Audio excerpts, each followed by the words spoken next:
There's a wonderfully small and specific book in Methuen's little library of art. It's called simply Utrillo, Churches. Printed in 1960, it's just a few pages of context and brief commentary, followed by a handful of colour reproductions. It seems as modest and anonymous as the small town or inner city churches the artist often chose to depict. But despite its small physical size and its equally narrow range, the book is a big statement. Utrillo's church paintings are obviously considered by the publishers to be a subject worthy of study on their own, a discrete body of work, and a highly specific area of painterly attention. The book doesn't go into much detail.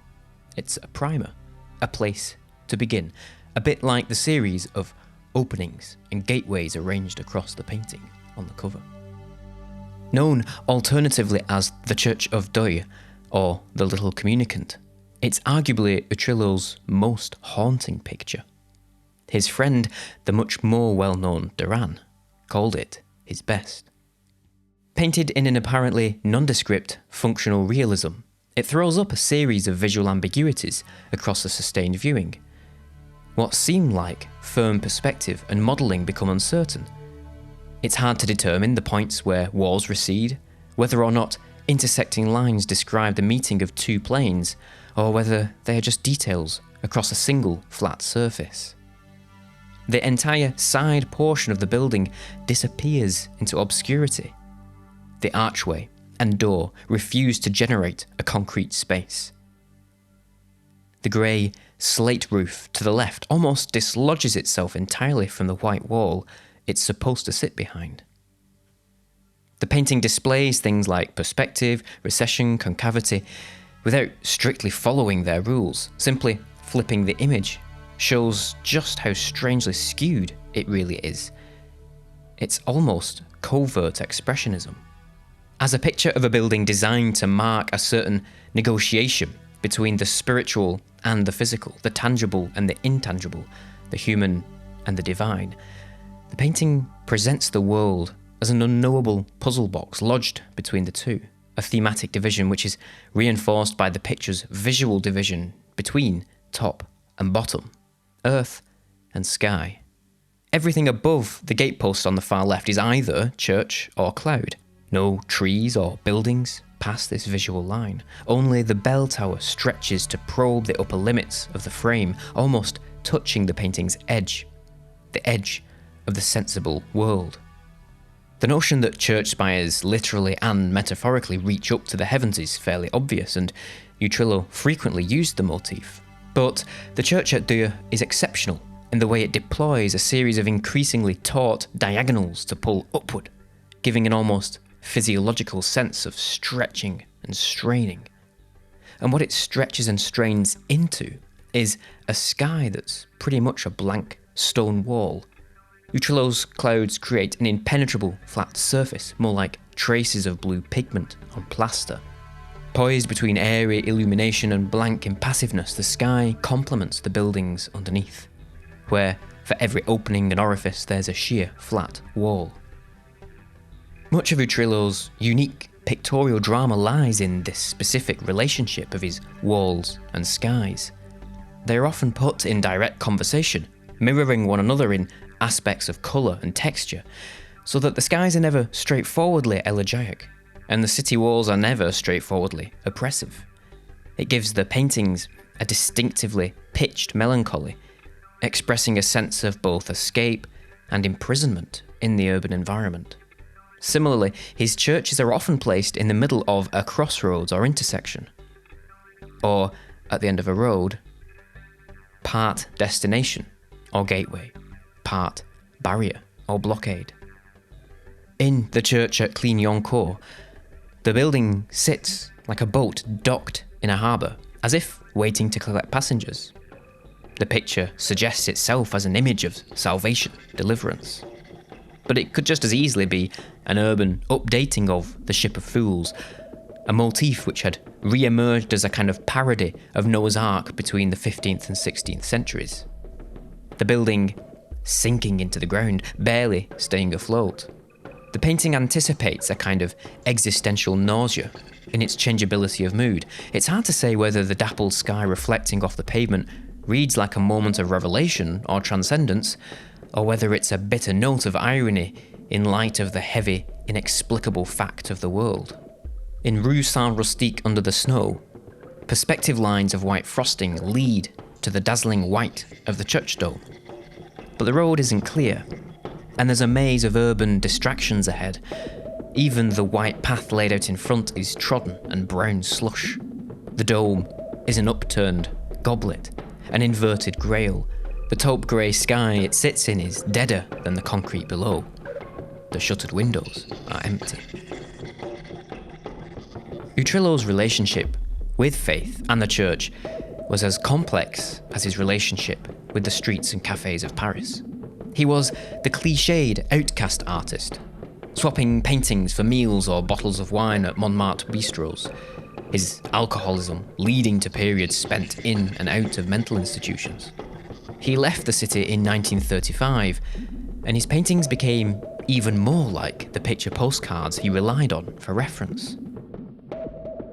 Rich by then, he built an oratory at the bottom of his garden, where he'd pray sometimes up to 6 hours a day, preferring this to the community of a congregation.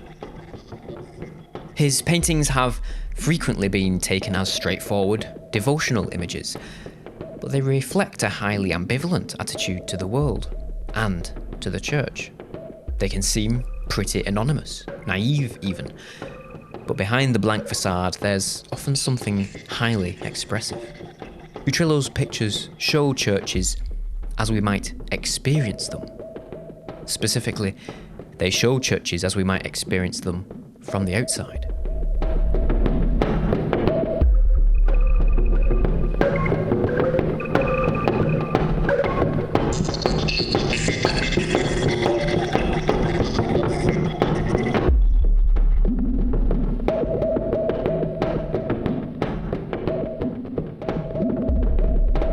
Plenty of paintings show churches from a sensible distance. It's an obvious compositional choice. But Utrillo's churches are about the fact that we're standing outside of and at a certain distance away from them. There's a sense of exclusion, as if the refuge or salvation they might offer is just out of reach. They are pictures of churches approached and encountered as much as seen, articulating the experience of religious buildings in urban or semi-urban life, the literal form of faith as it's encountered along daily routes in concrete and stone. Like the physical buildings themselves, the paintings begin at the point where shape, line, and surface meet the spiritual and the symbolic, where the physical meets the metaphysical. It's a collision of form and content and an understanding of form and faith in architecture which, essentially, goes back to Victor Hugo.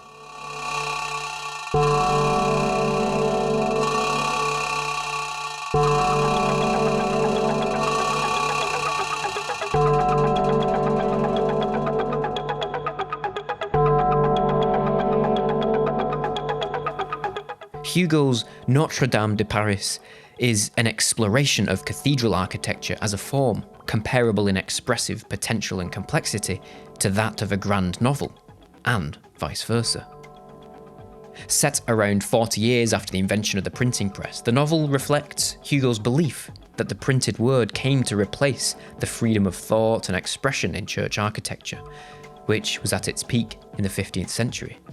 "This will kill that," says the book's villain Frollo, looking from a printed book to the cathedral. The novel had a big effect on how the French saw their great churches, prompting an ongoing re-evaluation of how best to renovate and restore the nation's Gothic cathedrals, many of which had fallen into a state of neglect, with some demolished by urban developers altogether. It also put these structures squarely at the heart of a rapidly changing French cultural identity.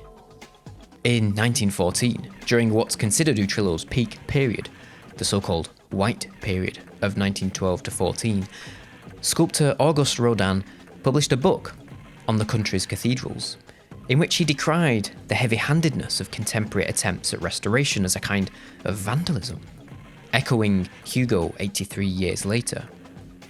Rodin put it bluntly. We are letting our cathedrals die. It's a decidedly secular book, way more concerned with the building's form rather than their function. For Rodin, the cathedral is a building built less in praise of God or Christ than in praise of the beauty and equilibrium of the natural world, or, more specifically, France. As he wrote in the introduction, the cathedral is a synthesis of our country. I repeat, the rocks, forests, gardens, northern sun, all these are condensed in this gigantic body. Throughout the book, Rodin explores the cathedral as an interchangeable metaphor, both for the French nation and for the human form. And looking at the Church of Deuil, it's almost as if the building is a kind of skull, or a lopsided head, perhaps even recalling the face of Hugo's deformed outcast, Quasimodo. Wailing for sanctuary, the bell-shaped archway, a hollow cry. It's certainly tempting to see Utrillo as something of a Quasimodo figure. For the hunchback, the cathedral was both sanctuary and prison, just as the streets and bars of Montmartre were for the tormented artist. He'd even list Hugo's novels as his favourite reading, while effectively held under house arrest in the 1920s. Unsurprising, given the writer's frequent themes of incarceration, persecution, and exile. Without getting into heavy-handed biographical analysis, the Church of Deuil also seems to suggest an impossible struggle for escape. The building strains at the upper frame, while the picture pulls a string of imprisoning details. Time, civic society, even identity. And as the sharp diagonals seem to be reaching up, the building can equally seem like it's taking a last gasp before collapsing in on itself, devouring itself even, with the archway like a great mouth, the wall to its left like a blank medieval speech scroll, scrubbed of its text. The stone sermon offering no platitudes, only absolution or oblivion.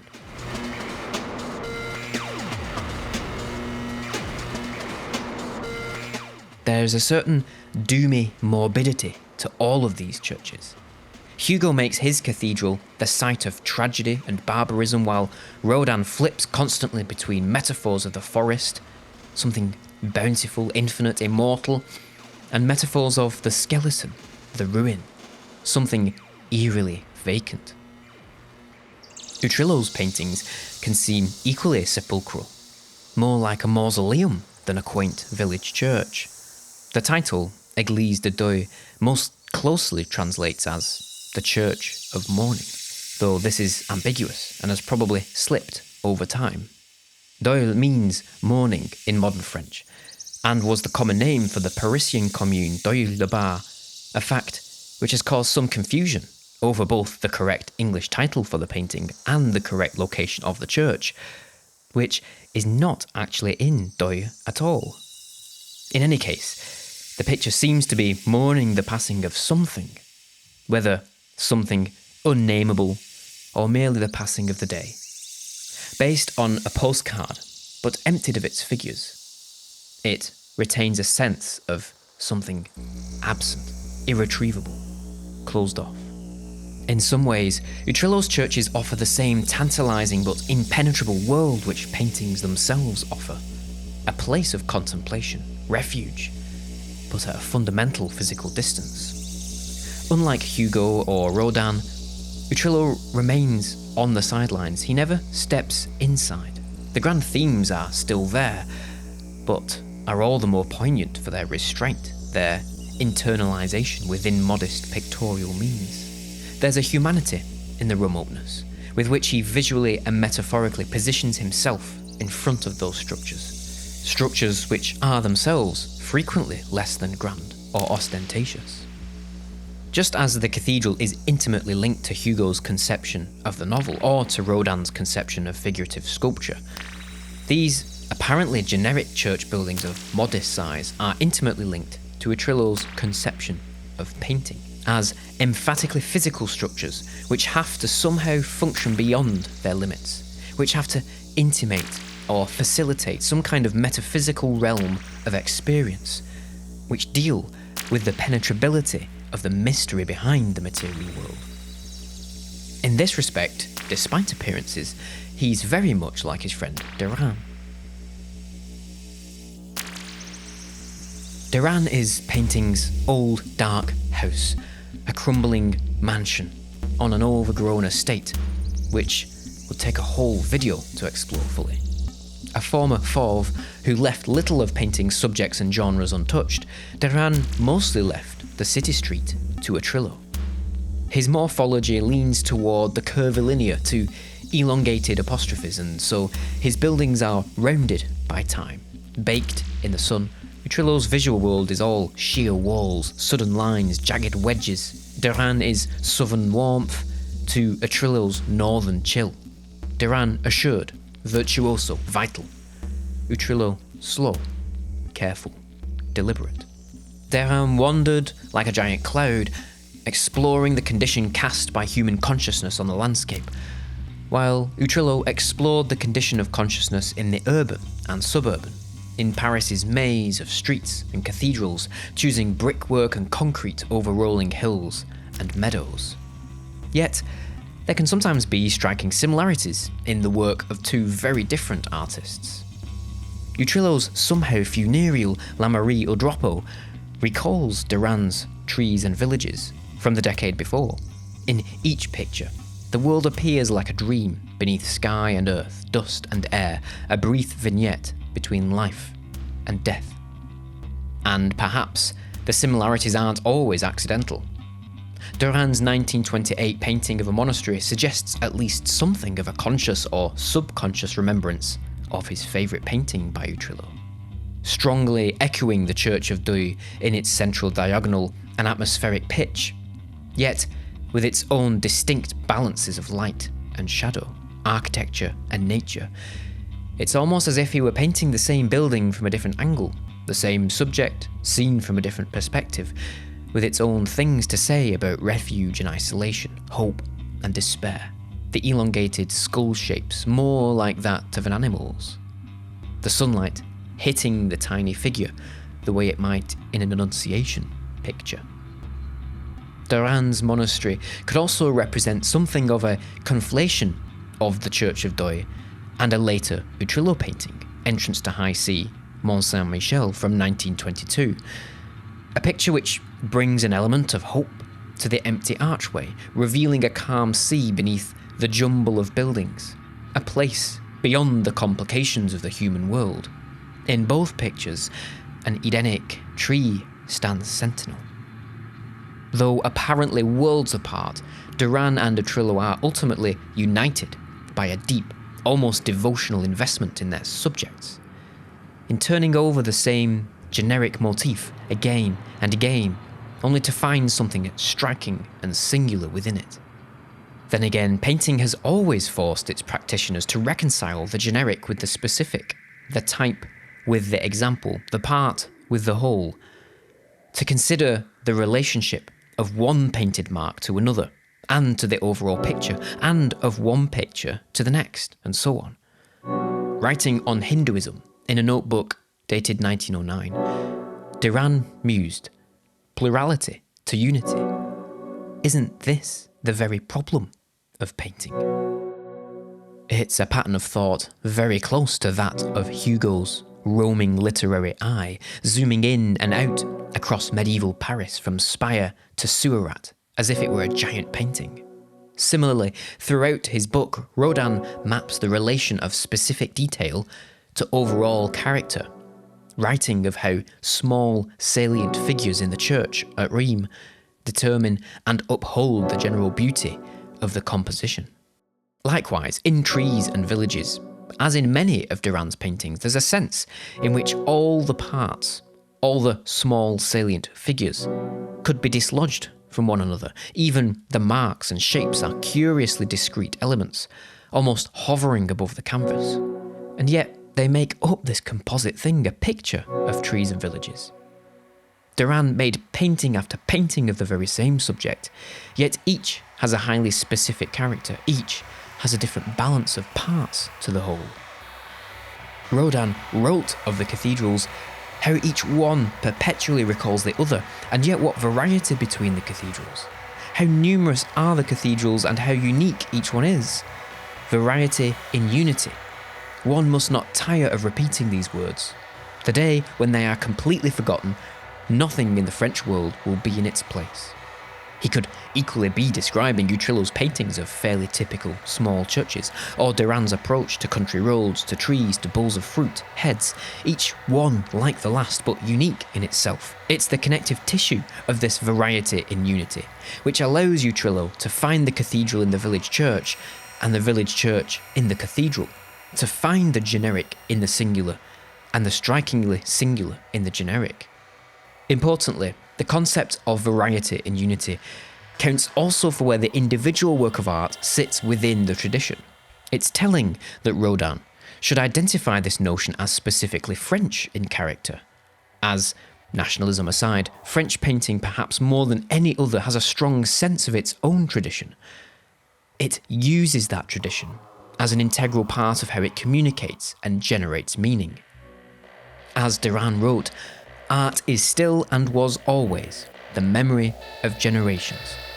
Echoed almost verbatim by Rodin.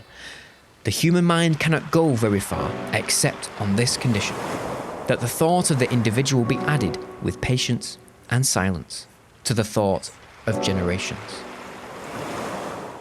A voracious reader and intellect, as well as a former student of Rodin's close friend Eugène Carrière, it's hard to believe Derain would have been unfamiliar with the sculptor's book. But ideas like these were in the air at this time, as artists began to look further and further back in order to move forward. The years 1911 to 14 are also known as Derain's Gothic period, during which he worked in an austere, quasi-Gothic manner, parallel to Utrillo's purgative White period, attempting to draw a line between the Gothic past and the breakthroughs of Cézanne, at the same time that Rodin was deep in his study of the nation's medieval cathedrals. It's as if these artists were trying to resolve something of a crisis of modernist faith by reconnecting with the country's earliest art. But it was only a temporary solution. Derain's Gothic villages would gradually recede from view as he roamed the hills and forests of Fontainebleau, the winding roads of Provence, like a pilgrim returning to the birthplaces of modern French painting. Just as Rodin had called the cathedral a synthesis of the country's landscape, Derain's later body of work became a synthesis of the country's painted landscape, a kind of sprawling cathedral built in praise of his gods and saints, Courbet and Corot above all. And though deeply suppressed, perhaps Courbet and Corot are also there in Utrillo. Corot in his silvery, luminous skies, Courbet in the chalky cliffs of his church walls. It's also tempting to wonder whether the faint echo of Courbet's grottos hidden in the gaping archway of the Church of Deuil might in some small part account for Derain's admiration of that painting in particular.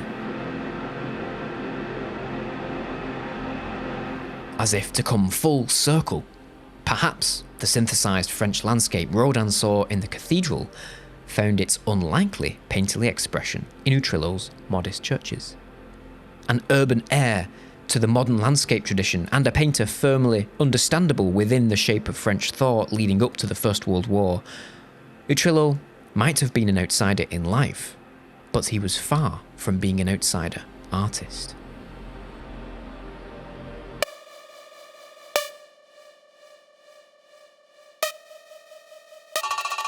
Though, again, it would be wrong to contextualise him like this without noting his exceptional qualities, his exceptional contribution.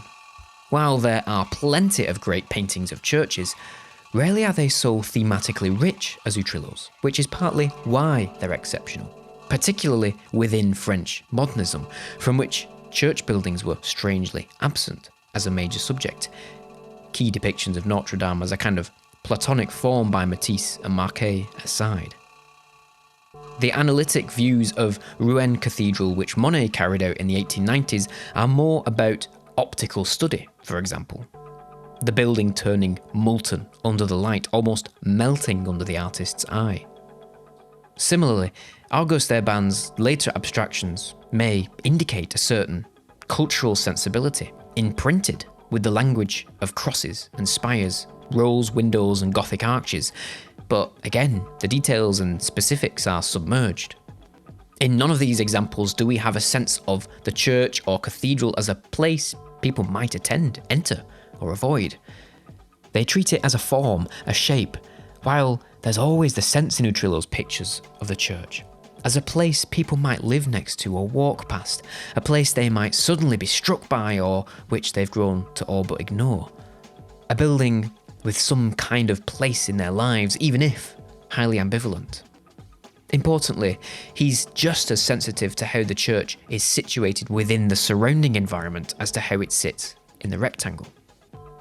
Here, he fills the frame with the facade of Notre Dame so that it appears massive, but also diminished. Face on, the great arches are more like the shuttered windows of Montmartre. It's somehow made more approachable and reassuring than many of his smaller village churches, with their plunging perspectives and gaping doorways. More like a city in miniature, a series of streets stacked upwards, or rather, the city is like a great cathedral pulled apart and laid out. In many ways, the environment of Montmartre was Utrillo's own exploded cathedral, a place of both sanctuary and alienation, heaven and hell. It's often said that he was past his best after 1914, but many later works offer quietly unique pictures of urban living. They express the mood of its cul-de-sacs, its emptiness, exploring the city as a state of mind. The presence of a church only reflects and amplifies the condition of the surrounding neighbourhood. He's alive to the interconnectedness of his artificial environment, how the church dome connects to the flower pots in the windows of the street below, how the chimneys sprout up like the flowers, like the cathedral spires, how pipes climb the walls like vines reaching for the sky. It's in the interplay between subject and form in the church paintings that we can arguably see Utrillo's unique qualities most clearly. Books like the Little Methuen edition are an important first step, not only in understanding his art, his particular balance of feeling and thought, but also his unique contribution to the genre, and, by his extension, his unique place in the French tradition. Given enough time and attention, Utrillo's churches distinguish themselves by a specificity and complexity comparable to that of national heroes like Hugo and Rodin. Even if the language is resolutely minor, the volume turns softly but firmly down.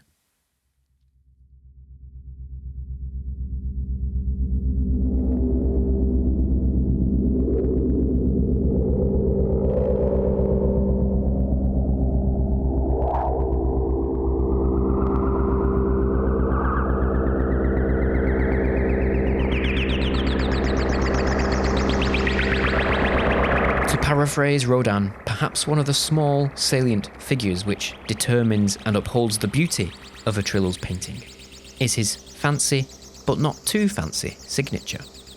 There are stories of the dealer Libard reproaching him for making them too big, of the painter Suzanne Valadon, the artist's mother, scratching them off and substituting something more discreet. Signatures are the kind of thing considered by the amateur to look very professional, so it's unsurprising that they're often seen as something of an irritant, totally ignorable in theory, but tied up with notions of value and authenticity. They agitate a painting in countless complex ways. Utrillo had a fascination for writing and signage in general, incorporating logos from wine bottles, shop signs, and even messages scrawled on Montmartre walls into his pictures, hearts and arrows, names and initials, which would mingle with his own. The signatures reflect these multiple forms and functions of writing, balancing a sense of both cold utility and gushing devotion crucial to the painting's expressive register. They also add a slightly disruptive note to the more tightly wound, austere pictures. There's an inherent visual drama in the way the cursive script offsets the blankness of the wall above it in the Church of Deuil, for example. It's almost as if it fell off the wall, a very deliberate, comically awkward touch considering the open road to the right would have made a more logical place to sign. Cutting loose from his intricately structured fiction, Victor Hugo also indulged in oversized lettering and inscription. At the opposite end of the scale from grandiose novels about cathedrals, but with far bigger and fancier lettering than Utrillo ever dared, are his so-called souvenir drawings. Made for his own private amusement and later sent to friends as greeting cards, they play with the essential absurdity in mixing visual and verbal languages, ranging from florid heraldic monograms to giant words hanging over landscapes and cities, crumbling castles built on the letters of his name. Parodying Notre Dame's passage about thoughts written in stone, they have an absurdity of scale which mocks the pomposity of artistic endeavour and authorial identity. They caricature the way that language imposes itself on the world, on the way that the self is imposed on the world. Utrillo's signatures aren't quite as extravagant, but they still play a vital role, not only in determining the painting's character, but also in determining the viewer's sense of the painter's character. He cut a Chaplin-esque figure in his bowler hat and ragged clothes, sitting on a stool outside the Galerie Drouet on the Rue Paul-Faval, surrounded by his work and a handwritten sign that read, "Exhibition and sale of paintings by Maurice Utrillo, daily from 2 to 7 p.m, shouting to passers-by, 5 francs, less than you'd pay inside." This might only be biographical colour, but it speaks of the very real quality of shabby pride that the works themselves display, a quality which the careful signatures embody, like the image of Chaplin's little tramp dusting and fussing over his torn sleeves, painted by Maurice Utrillo, artist and gentleman, they seem to say. It's telling that when his fortunes improved, Limond insisted that his signatures be reduced. Their tragicomic sense of personal and professional dignity overstated and unwanted, too close to his street hawker's sign, perhaps. Another source of frustration, so far as Utrillo's professional reputation was concerned, was his reliance on postcards for reference. He often worried that copying commercially produced prints was somehow cheating, but again, the fact that the paintings look like picture postcards is absolutely part of their meaning and effect. Postcards of the time would almost always include details of the location on the front, along with the printer or photographer's credit.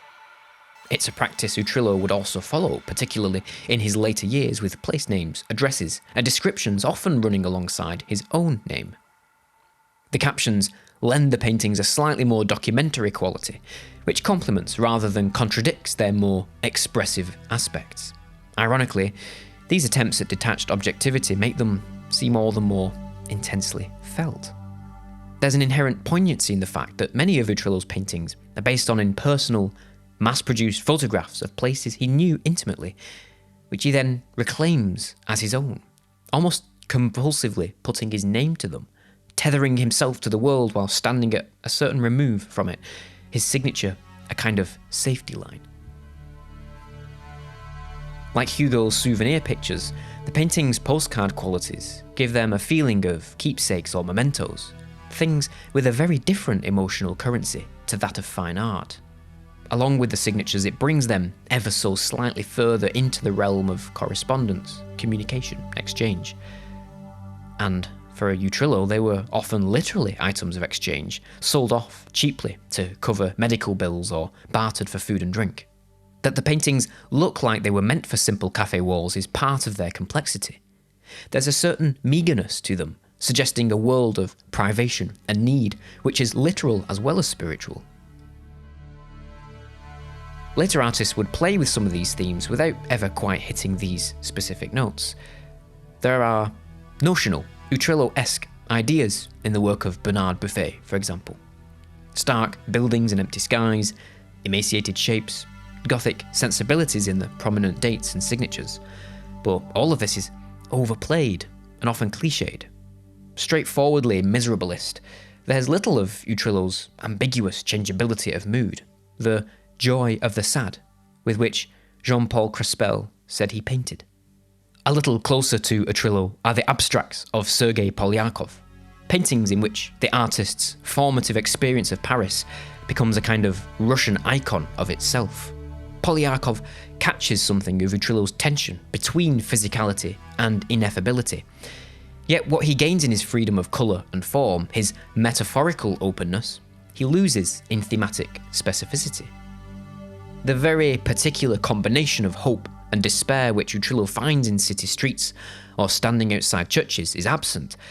As a painter of faith and its place in modern urban life, he stands alone. While some of his stark urban melancholy would find its way into the work of other great painters of the city, Lowry, Hopper, Martha Diamond, none of them share Utrillo's strange mixture of utility and decoration, anonymity and identity, asceticism and excess. For that, we have to look elsewhere, starting with the work of contemporary painter Clive Hodgson. Hodgson doesn't paint city streets or churches. He paints abstracts, like this, and still lives, like this, done semi-privately in between. The abstracts recall Hugo's souvenir paintings in their play with decoration and pictorial convention. Dates and signatures are the only consistent motif integrated within areas of automatic mark-making, stenciling, stamping, doodling, visual strategies which Hugo also utilised. Hodgson also has a touch that can be a lot like Utrillo's, alternating between hesitancy and exuberance, structure and scatter, particularly in the later, fairly unappreciated gouaches, where the streets and buildings of the heavy white period seem to bubble and blow away, like memories of memories, pictures of pictures. It's another instance of a shared sensibility rather than a shared subject matter uniting two very different artists. Even the more physically substantial oils have something in common, counterpointing aggregation and dispersal, blankness and dazzle, smear and scratch, what you might call Utrillo's sky and stone effect. It's worth mentioning that, apart from a couple of portraits, still life was the only other genre Utrillo really dipped into. Mainly flower pictures, but also strange paintings of his wife's hats in his later years. And again, Hodgson's rarely shown still lifes aren't a million miles away from the kind of paintings Utrillo might have made in a parallel universe, locked up in his room. But rather than imagining Hodgson's still lives as alternate timeline Utrillos, perhaps it makes more sense to say that Utrillo's pictures look a lot like what might happen if Hodgson ever turned to painting the built environment. Regardless of differences in subjects and approach, the two artists meet at a very specific intersection of self and world, identity and oblivion, being and nothingness, neither of them quite anchored to their physical existence. Conspicuously, almost desperately, putting their names to areas of blankness and dazzle, objects and buildings, places and times, each of them expresses a kind of existential befuddlement. In the coupling of the blank wall, with the floating, almost misregistered signature in the Church of Deuil, for example, we can see Utrillo's deep sense of both connection and disconnect from the world, his awkward place within it. It's not straightforward alienation, but something much closer to a very contemporary condition of dissociative joy. A condition which Merlin James also approaches in occasional pseudo-realist works, particularly the 2018 picture Dredge, on which Utrillo is an acknowledged influence.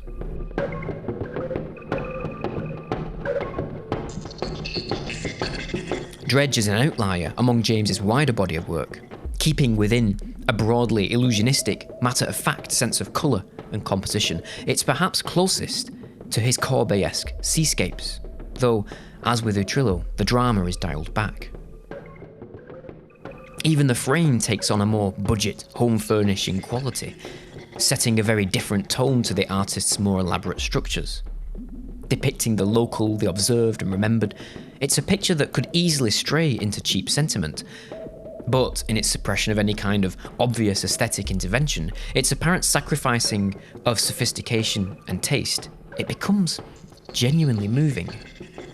Capturing the urban reality of overcast skies and mismatched architecture without definitively falling into straightforward romanticism or blunt realism, its affection for the world is great, but not overwhelming. It's partly held in check by the decorative frame. Like Utrillo's signature, it's both a devotional device and a distancing device, claiming the image whilst signing off, saying goodbye. Along with the dissolving marks and shapes, it's as if the painter is ready to let go of the world just as he holds it closest. A very Utrillo paradox. Shown across 2 months, in a space in Glasgow, just a stone's throw away from the view it depicts, the painting took on an even more potent effect, thanks to the specific tension between its apparently outmoded, dated form and the immediacy of its location. Perhaps it's the closest we'll get to experiencing the effect Utrillo's pictures might have had on their original Montmartre audiences. Their environment, recognisable yet transformed. The painting's clearly sentimental but also robust, bracingly clear and present.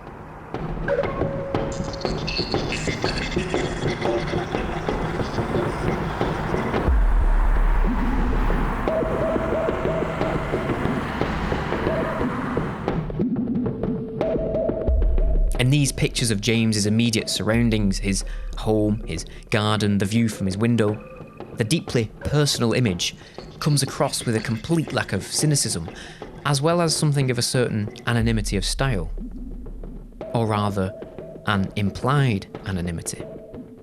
Because of course, all these artists are extremely distinctive and highly personal, in spite of the overall impression of chilly anonymity which they often employ. The seemingly faceless, functional realism of Hodgson's still lifes in particular is striking in the 2020s, and surely Utrillo's cold, terse pictures would have had a similar effect in the 1910s. When so much French painting was about colour and freedom, Utrillo was walking around, dreaming of the white plaster on the walls that surrounded him. The blankness of the plaster was a kind of ideal he aspired to, a kind of totem for his painting, physical but barely there, impersonal yet full of personality, cheap and artisanal but verging on the metaphysical, the profound. In his book on cathedrals, Rodin frequently contrasts the ostentatiousness of the buildings with the humble anonymity of the medieval craftsmen who built them. Evoking something of Utrillo, he wrote, "Often one learns the most from things of modest appearance. Work is mysterious. It grants much to those who are patient and simple. It refuses those who are hurried and vain. It accords to an apprentice what it denies to the pupil of a school. And on a certain day, the marvel is born out of the hands of a humble workman." As Orson Welles put it in F for Fake, Chartres might be among the premier works of Western world, but it's without a signature. In signing his pictures so conspicuously, Utrillo brings a certain existential edge to the Gothic anonymity, putting doubt and instability in place of unambiguous devotion, placing the individual face to face with the undying and eternal, the part with the whole. We arrive back where we started, standing outside a church. The world of the picture is empty, the viewer alone. Only the building stares back. The archway, a great chomping mouth, the windows, beady eyes. There's little sign of a loving God, and yet, as a statement of faith, it's perhaps all the more powerful for its coldness. It's not a picture which points to the presence of divinity in this world, but to its possibility in one just out of reach. It's almost as if the earth is a holding pen and the church is the way out. There's a certain urgency to the image, the archway, an emergency exit, but it's closed off. Eternity will have to wait.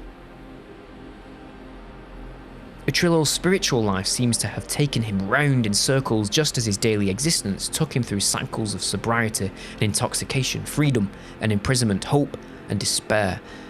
an interminable back and forth which is always apparent in the best of his pictures. There's a sense of being trapped in the material world, but trying to peer past the cloud, to see as through a glass, darkly. Pictures like the Church of Deuil have a bracing clarity of consciousness, a note of exhilaration tucked into their melancholia. The hymn like Joy of the Sad, which Crespel said Utrillo's paintings would forever reflect. Taking his visual and thematic images to the limit, the painting reconnects the building with its greater meaning and significance. Regardless of faith, religious buildings meet us at the crossroads between the physical and the metaphysical, heaven and earth, hope and despair. In their broad design as much as their character, their texture, meaning and mood, Utrillo's best pictures meet us there too.